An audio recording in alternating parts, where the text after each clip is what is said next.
ائتلاف بر ضد ایران شکل میگیرد، ترورها از درون به بیرون از بیرون به درون میآید، مشعب اقدامی که گفتم فلج کامل اقتصادی میکنن، اعتراضات اوج میگیره، دولت گذار تشکیل میشه.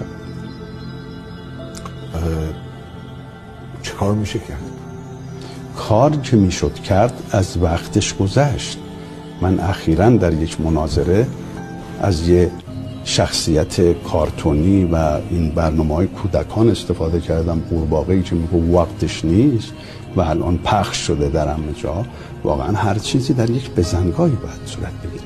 الان در بزنگاه گفتمانی رو که سال 1381 گفتم و سال 1382 در جزوه کتابچه‌ای به نام پاسخ به رئیس جمهور خطاب به سید محمد خاتمی نوشتم که اکنون دیگر زمان گفتمان فشار از پایین چاله‌زنی از بالا نیست، فرهنگ پروری از پایین و پرسشگری از بالا در داخل باید ایجاد شد.